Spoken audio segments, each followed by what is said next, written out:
Madam చెప్పండి, హర్ష రాణా అనే ఒక అబ్బాయి ఒక జీవోత్సవంలా ఉంటే వాళ్ళ పేరెంట్సే కోర్టుకెళ్ళి బాబుని చంపేయండి అన్నట్టుగా వాళ్ళు వేడుకోవడం జరిగింది. అసలు అది ఈ సమాజంలో యాక్సెప్ట్ చేస్తుందా సమాజం అసలు అలా?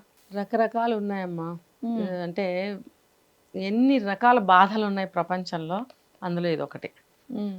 ఆ అబ్బాయి 2013లో బీటెక్ చదువుతూ 20 సంవత్సరాల వయసులో హ్మ్. కాలేజీ 4వ అంతస్తు నుంచి కాలు జారి ప్రమాదవశాత్తు కింద పడ్డాడు హ్మ్.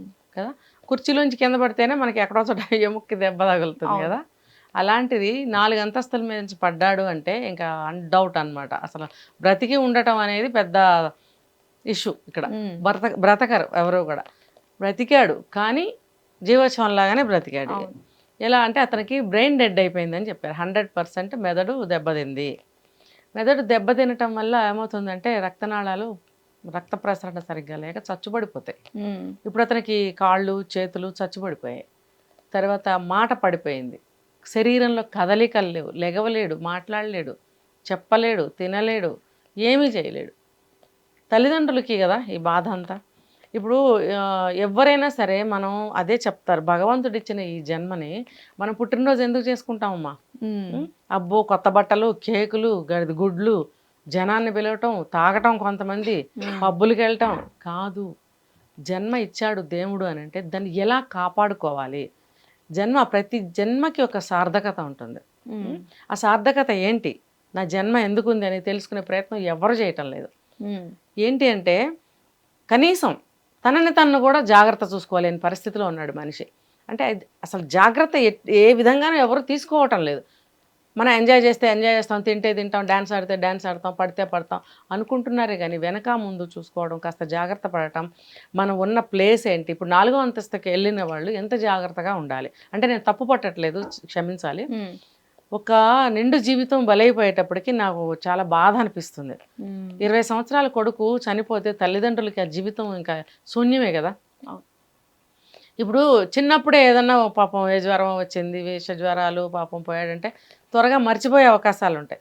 20 సంవత్సరాలు పెరిగి చదువు అయిపోతుంది, 4వ సంవత్సరం చదువుతున్నాడు, చక్కగా లైఫ్లో సెటిల్ అయ్యేటువంటి సమయం.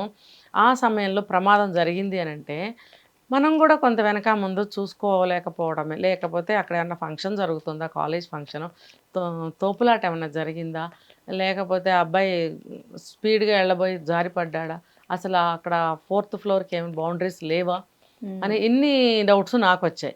సింపుల్గా పడ్డాడంట ఇలా అయిందంట అని చెప్పుకోవడం కాదు. భగవంతుడిచ్చిన జన్మని మనం ప్రతి క్షణం కాపాడుకోవాలి. రైట్. గబుక్కున ఆత్మహత్యలు చేసేసుకుంటారు. నువ్వెవరు అసలు ఆత్మహత్య చేసుకోవడానికి? హ్మ్. భగవంతుడు నీకు ఇచ్చాడు, ఆయన తీసుకెళ్లే వరకు ఉండాల్సిందే మనం. హ్మ్. ఏదో ఒక కారణం ఉంటుంది. అమ్మా నాన్న ఎంతో ప్రేమగా మనల్ని కని పెంచి ఇది చేసినప్పుడు నువ్వు ప్రతి జీవి తల్లిదండ్రుల్ని ఖచ్చితంగా చూసుకోవడానికే పుట్టించడానికో కనీసం నువ్వు లేకపోతే ఆ తల్లిదండ్రులు ఏమవుతారనేది ఆలోచిస్తూ ఉండాలి కదా. నిన్ను నువ్వు కాపాడుకుంటూ ఉండాలి. అది ఈ రోజుల్లో కనిపించడం లేదు. హ్మ్. అంటే చాలా రెక్లెస్గా ఉంటున్నారు. కానీ పాపం ఈ అబ్బాయి మాత్రం ఏదో ప్రమాదవశాత్తు పడిపోయాడు అంటున్నారు కదా. కానీ దాని పర్యవసానం చూడు ఎంత దూరం వచ్చిందో. హ్మ్. మరి తల్లిదండ్రులు చాలా క్షోభ అనుభవిస్తున్నారు, నరకయాత్ర అనుభవిస్తున్నారు. ఆ అబ్బాయి అయితే సరే సరే, ఏ నరకయాత్ర అనుభవిస్తున్నాడా, క్షోభను అనుభవిస్తున్నాడా అనేది కూడా ఆ అబ్బాయి వేలు గదిపి కూడా చెప్పలేడు. హ్మ్. అని నోరు కూడా ఇప్పి చెప్పలేడు. బాధ కలిగినప్పుడు హృదయానికి కన్నీళ్ళు అలా ప్రవహిస్తూ ఉంటే ఆ కన్నీళ్లు చూసి ఏడవకు నాన్న అని తుడుస్తాం. ఏడవకు నాన్న కాదు, అగ్నిపర్వతాల లోపల పగులుతూ ఉంటాయి అబ్బాయికి. అవును. ఒక్కటి పశ్చాత్తాపం, ఒకటి ఇలా జరిగిందేంటని బాధ, తల్లిదండ్రుల పరిస్థితి ఏంటి అని ఒక భవిష్యత్తు పట్ల ఆందోళన, ఇంకా నేను లెగుస్తానా లేదా అనే హ్మ్, ఒక భరోసా లేనితనం, నమ్మకం లేనితనం, ఇన్ని కలిపి అబ్బాయికి కన్నీళ్ళు వస్తే తగ్గిపోతుందిలే నాన్న అది ఏడవకని తుడుస్తాం మనం. అది సరిపోదు అబ్బాయికి, అస్సలు సరిపోదు. హ్మ్. అది ఆ అబ్బాయి అనుభవిస్తున్న నరకయాతన. మరి తల్లిదండ్రులు వీళ్ళది ఆ అబ్బాయికి సేవలు చేయలేక, డబ్బు కట్టలేక, హాస్పిటల్ చుట్టూ తిరగలేక, వీళ్ళ ఉద్యోగాలు సద్యోగాలు పనులు మానుకుని ఇంకా ఉన్న పిల్లల్ని చూసుకోలేక, మరి సమాజంతో అన్ని సంబంధాలు కట్ అయిపోతాయి. ఎందుకంటే ఇది అతిపెద్ద విషయం కొడుకుని చూసుకోవటం అనేది. హ్మ్. వాళ్ళకి లైఫ్ అంటూ లేకుండా పోతుంది. అది కూడా అన్ని రకాలుగా వాళ్ళకి నరకయాతన. ఇంకోటి కన్నబిడ్డలు అయిపోయాడేంటని కడుపు కోత తల్లిదండ్రులకి. తిండి సహించదు, ఎక్కడికి వెళ్ళలేరు, ఏ పని చేయలేరు, ఉద్యోగాలకు వెళ్ళలేరు, అలా అబ్బాయి ఎదురుగుండా కూర్చొని ఉండలేరు. ఇన్ని రకరకాలు చెప్పుకోవాలంటే ఎన్నో ఉంటాయి అక్కడ. చాలా భయంకరమైన స్థితి. అటువంటి పరిస్థితుల్లో 13 సంవత్సరాలు లాక్కొచ్చారు అలాగా. ఎలాగో ట్రీట్మెంట్ ఇస్తూ హాస్పిటల్లో పెట్టి. అది ఆ అబ్బాయికి ఫుడ్ కూడా తీసుకోలేని పరిస్థితి అయినప్పుడు పొట్టకి ఆపరేషన్ చేసి ఒక ఫుడ్ పైప్‌ని అరేంజ్ చేస్తే ఆ పైప్ ద్వారా ఫుడ్ వేయడం అన్నమాట. అంటే బ్రతికి ఉంచడానికి మాత్రమే ఆహారం. సెలైన్ ద్వారా కాదు, ఒట్టి గ్లూకోజ్ ద్వారా బ్రతికించడం కాదు కదా! అలా ఇంకా శుష్కించిపోతారు. చూస్తూ కన్నబిడ్డని ఎండబెట్టడమే కదా! వాళ్ళు డాక్టర్లు అనుకుంటారు, తల్లిదండ్రులు బాధపడతారు. సో, ఆ పైపు ద్వారా లిక్విడ్ ఫుడ్ అంతా ఇస్తూ ఉంటారు. ఏది ఇచ్చినా కూడా గ్రైండ్ చేసి మెత్తగా ఒక జ్యూస్ లాగా అందులో పోయడం. ఇంకా అలా ఎంత కాలం బతికిస్తారు? 13 సంవత్సరాలైంది. డాక్టర్స్ ఏం చెప్పారు వన్ ఫైన్ డే, ఇంకా ఇతను వైద్యానికి రెస్పాండ్ అవ్వటం లేదు అని కూడా అన్నారట. అది ఇంకా బాధ కదా! అప్పుడు వీళ్ళు మరి మా అబ్బాయి ఇలా ఉంటే ఎలాగా, మీరు ఏదో ఒకటి చేసేయండి, ఇంకా బ్రతకటం మంచిది కాదు, మేము చూడలేకపోతున్నాం వాడి నరకం అని తల్లిదండ్రులు అన్నప్పుడు డాక్టర్లు చట్టరీత్యా ఆ పని చెయ్యకూడదు, దానికి చట్టాలు ఉన్నాయి అని హత్య చేసినట్టే కదా అన్నప్పుడు వాళ్ళు సుప్రీంకోర్టుని ఆశ్రయించారు. ఆశ్రయించినప్పుడు మళ్ళీ ఇక్కడ కోర్టుల చుట్టూ తిరగడం, వాయిదాలకి, హీరింగ్స్కి ఉంటాయి కదా, వీటికి తిరగలేక అది ఇంకా బాధ, అది ఇంకా బాధ. ఇక్కడ ఇది ఒక ఎత్తు అయితే అదొక ఎత్తు. మన ఇంటి పక్కన ఉంటాయి కోర్టులు, వెళ్ళంగానే కోర్టులో పని అయిపోతుందా? ఎన్ని మానుకుని వీళ్ళు కోర్టుల చుట్టూ తిరగాలి, అది ఇంకొక బాధ.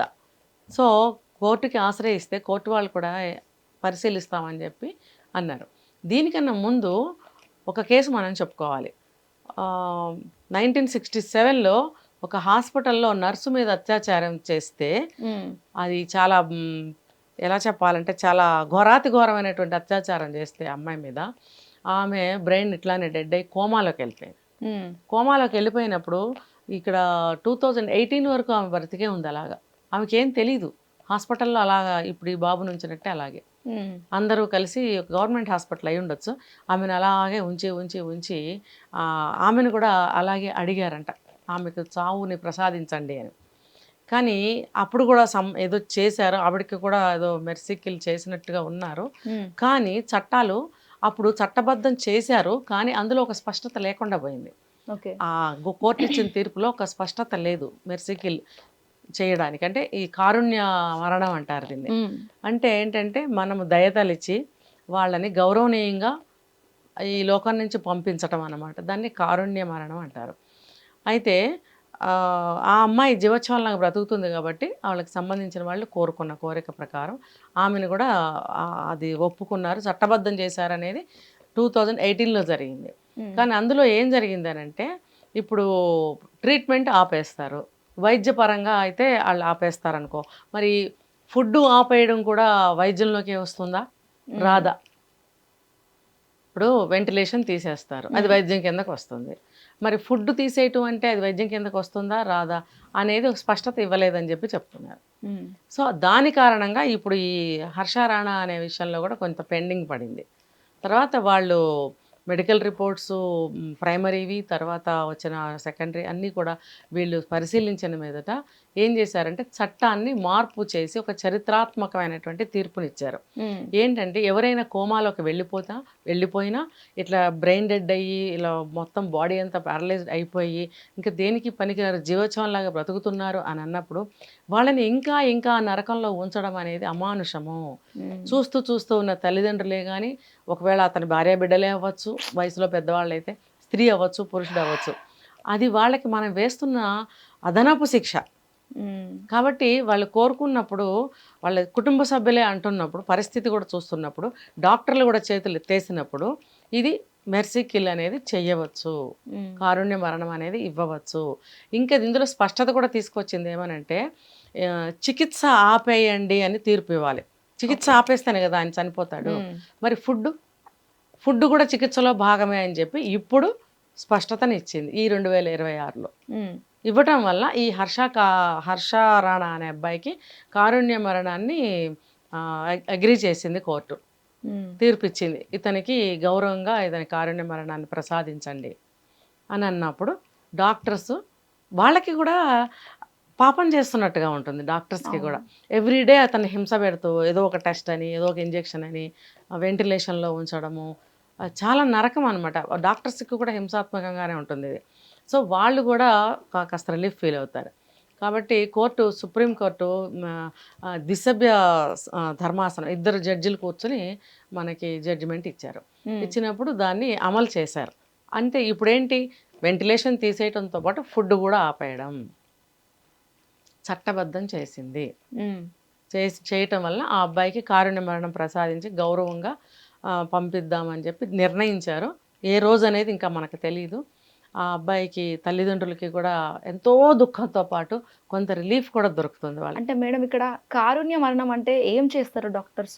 అన్నీ ఆపేస్తారు, వెంటిలేషన్ తీసేస్తారు, రెస్పిరేషన్ ఆక్సిజన్ అలాంటివి పెడతారు కదా, అవన్నీ ఆపేస్తారు. దాంతోపాటు ఫుడ్ ఇవ్వడం కూడా ఆపేస్తారు. అంతకుముందు 2018 వరకు స్పష్టత లేదు ఆ తీర్పులో. ఫుడ్ ఆపేయాలా, అది కూడా చికిత్సలో భాగమేనా కాదా అనే ఒక సందేహం ఉండింది. ఇప్పుడు నిర్ణయించారు అది కూడా చికిత్సలో భాగమే. ఇప్పుడు జ్వరం వస్తుంది, ఉత్త కాఫీ ఇస్తారనుకో, పాత రోజుల్లో ఉత్త కాఫీ, నీళ్ళ కాఫీ ఎలా ఇచ్చేవారు, జావా లాంటిది. ఆ జావా కూడా అందులో ఏమీ సాలిడ్స్ ఉండకుండా లిక్విడ్స్ అనమాట. అది ఇప్పుడు ఏం చేస్తున్నారు, డాక్టర్లు ఫుడ్ పెట్టమంటున్నారు. కానీ అప్పుడేంటి, జ్వరం తగ్గాలంటే అన్నీ ఆపేసేవారు. అంటే ఏంటి, వైద్యంలో భాగమే కదా అది. వైద్యంలో భాగమైనందుకే కదా ఆ రోజుల్లో ఫుడ్ ఆపేసి ఓన్లీ లిక్విడ్ ఇచ్చేవారు. ఇప్పుడు డాక్టర్స్ వైద్యం మారింది, అన్ని తినమంటున్నారు. తినడం వల్ల కూడా పేగు అరాయించుకోలేదు లోపల. కాబట్టి పాతకాలం వాళ్ళు ఇప్పటికీ కూడా డాక్టర్ చెప్పినా కూడా వాళ్ళు ఫుడ్ సాలిడ్గా తీసుకోవడానికి ఇష్టపడరు. మహా తీసుకుంటే మాకేమయ్యేదంటే, బాగా చిన్నప్పుడు జ్వరం వస్తే 2 రోజులు బాగా లంకణం. చిన్నపిల్లలకి కాఫీలు గీఫీలు తాగరు వాళ్ళు, బలవంతంగా గ్లూకోజ్ వాటర్ ఏమైనా ఇచ్చేవారు. 3 రోజులకో ఏమో సబ్ నార్మల్ రావాలి ఫస్ట్, తర్వాత నార్మల్కి రావాలి. 4 రోజులు పట్టేది. అన్ని రోజులు ఫుడ్ అనేది బిస్కెట్ అడిగిన ఇచ్చేవారు కాదు. మాకేం లంచం ఇచ్చేవారంటే, నీకు జ్వరం తగ్గిపోయిన తర్వాత ఇన్ని చాక్లెట్ ఇస్తాము, నీకు బోల్డ్ డబ్బులు ఇస్తాము, అన్ని బొమ్మలు బిస్కెట్లు కొనుక్కోవచ్చు అని లంచం ఇచ్చి ఆ మందులు పోసేవారు మాకు, ఆ జావ పోసేవారు. అది మాకు ఇంకా గుర్తు. మరి చికిత్సలో భాగమే కాదు ఇప్పుడు కూడా ఇది ఫుడ్ ఇవ్వడం అనేది చికిత్సలో భాగమే. అది ఆపేయాలి. అంటే ఇక్కడ అతనికి వేరే రకమైన రోగం లేదు, ఫుడ్ ఆ ట్రీట్మెంట్లో ఫుడ్ ఇవ్వటం ఆపేయటానికి. కాబట్టి ఫుడ్ ఇస్తూ వచ్చారు వెంటిలేషన్తో పాటు, అంటే లిక్విడ్ ఫుడ్. ఇప్పుడు వెంటిలేషన్ ఆపేయటంతో పాటు ఇది కూడా ఆపేస్తేనే చికిత్స ఆపేసినట్టు. అప్పుడు కదా అతనికి ఇంకా క్షీణిస్తుంది లోపల. ఇంకా 1 రోజో 2 రోజులో 3 రోజులో 4 రోజులో 5 రోజులో ఆ లోపల ఉన్న కాస్త శక్తితో ఎన్ని రోజులు బ్రతుకుతాడో అన్ని రోజులు బ్రతికి ప్రాణం వదిలేస్తాడు.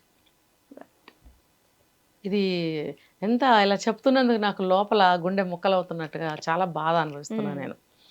ఏమైనా సరే నేను కూడా చాలా కేసులు విన్న మీదట ఎందుకు పాపం వాళ్ళని అంత హింస పెడుతున్నారు అని నేను కూడా ఇలా అనుకునేదాన్ని, వాళ్ళకి ఏదన్నా ఒకటి చేయొచ్చు కదా అని. ఇప్పుడు ఇన్నాళ్ళకి ఆ తీర్పు అనేది సంచలనాత్మకమైనటువంటి చారిత్రాత్మకమైనటువంటి తీర్పుని సుప్రీంకోర్టు ఇచ్చింది మనకి.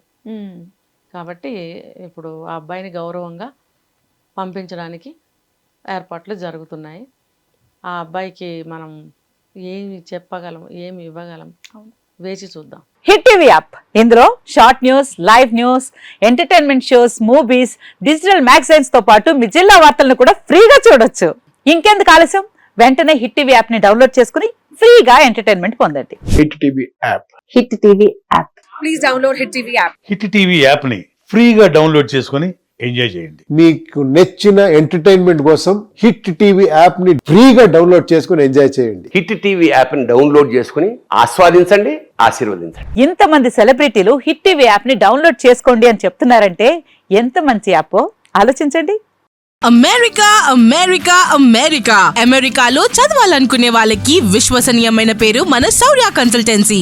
UK లో 1 year masters, UK లో 1 year masters, 2 years work permit up to 5 years visa. Contact Saurya Consultancy. Contact 89851 89851.